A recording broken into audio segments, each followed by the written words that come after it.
Part 1. Don't pack your bags yet. Imagine that you're a green card holder. You've worked for years to build a life in America. You've got your job, your home, your family, and now finally you've planned a trip back to see relatives, or maybe that long-awaited vacation.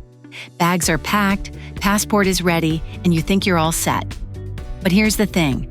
In 2025, 4 new rules could completely change your plans.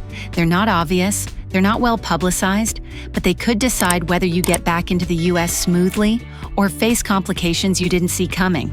Some of these rules come straight out of the shifting political climate. Others are hidden in the fine print of new policies, and all of them matter to you if you're holding a green card. Part 2. Rule number 1. The travel ban exception isn't as simple as it sounds. We start with the most talked about change, the 2025 travel restrictions. The administration rolled out a new travel ban earlier this year, targeting citizens from certain countries. Now here's where it gets tricky. On paper, green card holders are exempt. That means you should still be able to enter the US, even if you're a citizen of one of those banned countries. But that doesn't mean it's hassle-free. If your passport is from a country on that list, officers at the airport may ask extra questions. They may even detain you briefly for secondary inspection. Imagine flying home after 12 hours in the air, only to spend another 4 hours waiting at immigration while your paperwork gets checked again. There have already been reports of green card holders being pulled aside simply because their citizenship aligns with a country under restriction. Some were let through after showing their US residency card. Others faced longer questioning. So yes, technically you can still come back, but practically, the road is bumpier than ever. Rule number 1, don't assume the exemption means smooth sailing. Carry every document you can: your green card, proof of residency, proof of employment, tax records if you have them. Show that your life is in America. In this climate, evidence is power. Part 3. Rule number 2. The 6-month trap. The second rule is all about time. Many green card holders don't realize that the US has an unwritten clock on how long you can be away. If you stay outside the country for more than 6 months, officers may suspect you've abandoned your residency. In the past, this rule wasn't always enforced consistently, but in 2025, enforcement has become stricter. Airlines and border agents have reported more cases where green card holders who've been away too long are questioned aggressively. Some even face paperwork delays or warnings upon return. Here's the important detail. If you plan to be gone for 6 months to a year, you now must apply for a re-entry permit using Form Y-131 before you leave. Without it, your green card could be challenged. If you're away for more than a year without that permit, you risk losing your status altogether. And processing times, they've exploded. What used to take a few months can now take much longer. So if you have travel planned, start the paperwork early because the government doesn't move on your timeline. This rule is about more than just missing home. It's about protecting your future. Green card status is a step towards citizenship, but if you're seen as abandoning it, years of effort could vanish in a moment. Part 4, rule number 3. Family scrutiny is tighter than ever. For years, one of the most common ways people secured permanent residency was through family connections, marriage in particular. But in 2025, the rules around family-based green cards have tightened. Interviews are longer, questions are more detailed, forms require more evidence. Couples are being asked to show deeper proof that their marriage is genuine. Everything from joint bank accounts to social media photos to letters from friends and neighbors.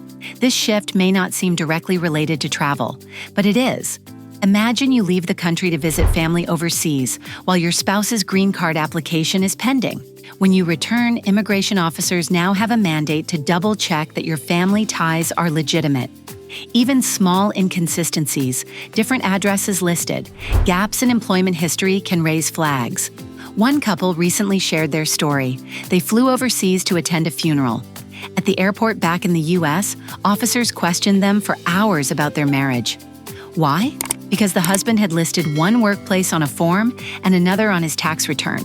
It was an innocent mistake, but in this climate, innocent mistakes carry weight. So here's the bottom line. If your residency involves family ties, travel with extra caution. Bring your documents. Be ready to prove what you've already proven.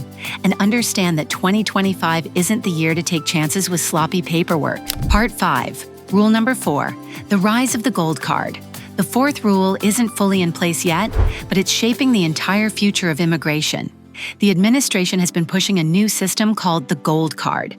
Instead of green cards being distributed widely through family ties, lotteries, or diversity programs, the Gold Card focuses on wealth and wages.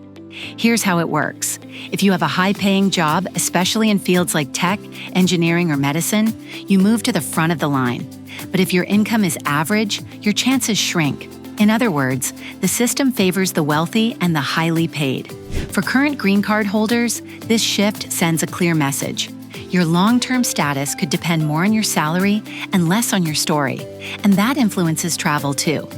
If you're abroad while new rules take effect, you may return to a system where renewals or adjustments lean heavily on financial standing. This isn't just policy, it's politics. Leaders argue that America needs to prioritize high-value workers, but critics say it undermines the very idea of America as a land of opportunity. Either way, it's the direction we're moving. And if you're a green card holder planning your next steps, it matters. Part 6. What this all means for you. So let's put all of this together. What does it actually mean if you're holding a green card in 2025? It means that the card in your wallet is more than just a piece of plastic. It's your connection to America, your right to live, work, and raise a family here. But in today's climate, that right feels more conditional than it used to. First, you can still travel abroad, but don't assume your green card gives you a free pass at the airport. Officers are under pressure to screen harder, and if your passport is from a country on the restricted list, you could face questions that leave you shaken. Think about how it feels after a long flight exhausted, eager to get home only to be treated like a suspect in the country you legally live in. That's the reality many face. Second, the 6-month rule is no longer just a technicality. It's become a test. Officers now look closely at how long you've been outside America. Stay too long, and suddenly you're defending your right to live in the country you've built your life in. It's stressful, and it's political. Immigration has become one of the hottest topics in Washington, and the pressure filters down to the officers at the border. Third, if your residency is tied to family, you're in the spotlight. Couples are finding themselves grilled with personal questions, and family paperwork is being combed through like never before. It's not just bureaucracy, it's part of a wider debate in America about who deserves residency. That debate shows up in the news, in Congress, and now in the airport interview room. Fourth, the rise of the Gold Card isn't just a policy detail. It's a signal about the future. America wants wealthy immigrants, not struggling ones. If you're a nurse, a factory worker, or a student, you may start to feel like the system values you less than the billionaire tech investor. That's not your fault. That's politics shaping people's lives. Part 7. How to stay protected. Now here's the part that matters most. How do you protect yourself in this new landscape? The good news is you do have power. Preparation is your shield. Here are the key steps, expanded with real-world advice. Plan your trips with precision. Don't take chances with the 6-month rule. Even if your trip is for family emergencies or business, start the paperwork now. Apply for a re-entry permit if you think you'll be away longer. It's tedious, it's slow, but it's the difference between returning home smoothly and being flagged as abandoning residency. Carry proof of your life in America. Imagine being stopped at the border and asked, "Why should we believe you still live here?" That's happening in 2025. Don't just rely on your green card. Bring pay stubs, utility bills, your lease or mortgage documents, even family photos. Yes, it feels personal, but in this climate, personal evidence matters. It shows your story. Families organize like never before. Keep a binder of important documents, marriage certificates, joint bank statements, kids' school records, health insurance. Officers are looking for proof of real life. Having it on hand can stop a problem before it starts. Stay politically aware. Immigration isn't just paperwork, it's politics. When politicians push for wealth-based immigration, it filters down to how officers treat everyday people. Staying informed helps you anticipate changes before they hit you. Don't isolate yourself. Too many green card holders quietly struggle with the system alone, but immigrant communities, nonprofits, and even local churches often provide free legal help, travel workshops, and updated policy briefings.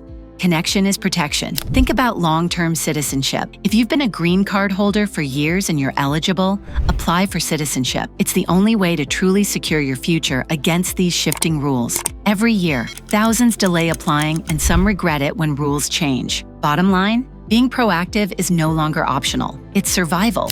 Part 8, let's take a step back. Being a green card holder in 2025 can feel overwhelming. The rules are complicated, the politics are noisy, and every headline makes you wonder, am I safe here? Is my family safe here? But here's the truth. You are part of America's story. Immigrants are the backbone of this country's growth. From the factories to the hospitals, from small businesses to tech startups, it's immigrants, green card holders like you who keep this nation moving. Yes, the rules are shifting. Yes, the pressure is rising. But remember, millions before you have walked this road, and millions more are walking it today. You are not alone. Every extra document you carry, every form you file, every decision to stay informed, that's not just bureaucracy. That's you protecting your dream, your family, your future. And here's the hopeful part. America can change again. Political winds swing, policies shift, communities push back. The voices of immigrants and of citizens who stand with them have changed laws before, and they can again. So don't give up. Don't let fear stop you from living your life. Travel if you need to, work hard, raise your family, and keep your eyes open to the bigger picture. This is not just about immigration, it's about the future of America itself. Because when immigrants thrive, America thrives. And that's the story worth fighting for. If this video helped you feel prepared, hit like and subscribe to Economic Crossroads. We dig deep into stories that matter because your future matters. And let me know in the comments, which of these 4 rules surprised you most?